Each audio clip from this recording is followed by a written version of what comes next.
common sense, she should know, oh, you a boy, you told me I was plugged to be on the show. Because I believe he told her that. I believe he thought he had. Ma, yeah, an associate of Anton Daniels, ended up getting disrespected on the Corey Hoke show. And listen to this, that's just the surface. Because even before the Corey Hoke show, when she first pulled up and Anton Daniels was on his way out, Corey Hoke was already calling her out of her name. Now hold up, at the time nobody even knew who Corey Hoke was talking about. All we knew was that it was some woman who happened to be there, and that was it. Then it clicks. You won't believe this. It turns out it was Ma, the same Ma who runs a podcast. I think it's called The Red Cup. And once that became clear, she didn't stay quiet because she officially came forward and made a statement about the whole situation. Now, 2 weeks ago, I was told that I was going to go on the 5150 show. And I was excited. All right? I was excited about going on the 5150 show. Last Tuesday, I got on the plane to go from D.C. to L.A. Now, in this particular video, she kept it all the way respectful, and that part matters. And listen to this. She actually flew all the way from D.C. to Los Angeles just to be there for the Corey Hoke show. So hold up. The only way this even makes sense is if Anton Daniels, who was already lined up to appear on the show, put that idea in her ear. That's really the only logical explanation here. And from everything we know so far, Anton Daniels himself has already admitted that he did exactly that. That's why I told Mika, right? Because I had Mika with me. And the reason why I brought Mika with me is because I wanted to promote her show. So Anton Daniels steps out and says, look, I was only trying to help promote her show, and that's the explanation he lands on. But let me stop it right there, because we need to zoom in on Ma for a moment and what I believe her podcast is actually positioning itself as. Ma identifies as an Afro-Latina Puerto Rican woman. At least that's the image she puts forward publicly. She also speaks with a very noticeable D.C. accent. And she's clearly leaning hard into the Make America Great Again black conservative lane. Now, if she's showing up on Brandon Tatum's platform, Anthony Brian Logan's platform, or Candace Owens's platform, then yeah, she fits that ecosystem perfectly. But Corey Hoke's platform was never built to be some aggressively right-wing space. So the real question is, why would that audience even care enough to tune in? Even if Corey Hoke agreed, it already feels like walking onto a platform that's fighting for relevance. And a big reason it's fighting is because it doesn't thrive on controversy. That doesn't mean she lacks talent. It just means she doesn't spark debates. She's not Anton. And when you take a step back, the conservative right is packed right now.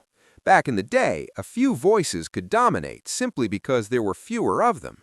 Now the field is so crowded that she doesn't stand out, especially since she can't play the Nick Fuentes role. She also can't be the Charlie Kirk archetype, and on top of that, she's a woman. So from a pure podcast strategy standpoint, that lane doesn't even look smart. That alone is a major problem. But wait, because Corey Hoke himself eventually weighed in on this too. If she got any common sense, she should know this a cake ass. If she got any common sense, she should know, oh, you a boy, you told me I was plugged to be on the show. Because I believe he told her that. I believe he thought he had bargaining chips. He didn't have no bargaining chips. No, she can't come on the show. So now you've got the show producer stepping in, and that part is important. They're directly addressing her coming on the podcast. And listen closely, Anton can't just place someone on the show simply because he feels like it. Then Corey comes right behind that and doubles down. And his point is blunt. If she had any common sense, she would already know this whole situation was an easy setup. What happened with him? He said something about her being on the show, and I said, did you talk to Corey about that? And he was like, no. So I told him that's probably not going to happen. Yeah, man. he did. Can they hear Phil? Corey rarely puts anybody on his show, period. So I put out a reaction video saying Corey went a little too hard on her. And yeah, I stand on that. This was right around the exact moment she got put out and told to grab her bag and leave. She even said she was a fan of Corey Holcomb and all of that. Watching how she reacted afterward, it felt like Ma handled it in a very feminine way. To me, that signaled a certain level of professionalism. She made it clear she didn't want any harm to come to Corey Holcomb or anything like that. All right, but pause, because I still need to talk about her, since Corey made a point that actually deserves some real breakdown. If Ma truly knows Anton Daniels and understands how he operates, then one thing should already be crystal clear. Anton Daniels feeds off controversy, right? And that's one of the biggest traps for creators trying to level up, because once you're dealing with someone who already has motion, especially people selling courses or branding themselves as mentors, they'll hit you with that classic line like, "Look, I can put you on, I can show you the game, I can teach you how to grow over here." And what's really happening in that moment is someone trying to attach themselves to another person's upside. So if you're someone like Ma and you see an Anton Daniels type, money flowing, momentum going, visibly successful, and whether they're dating or not honestly doesn't even matter. I'm not even opening that door right now.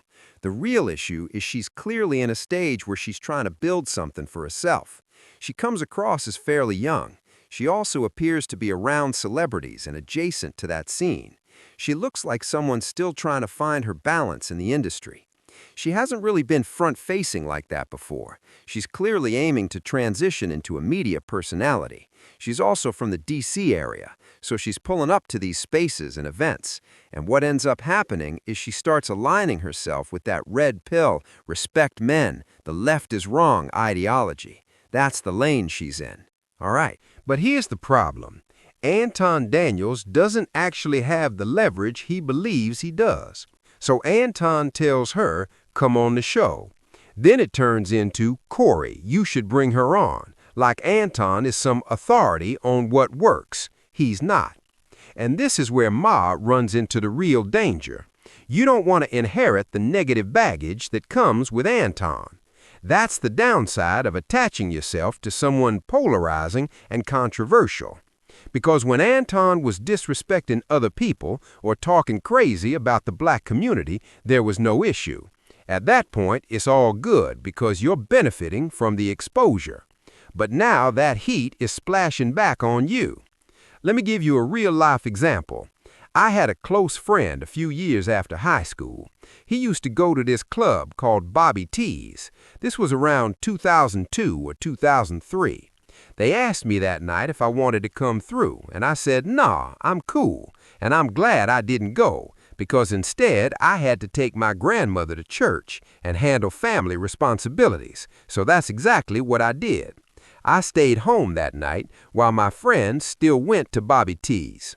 Unfortunately, they were hanging with some guys who liked doing dumb stuff, touching women and then playing stupid when someone turned around.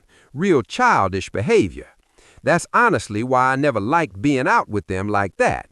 They were always on some goofy timing.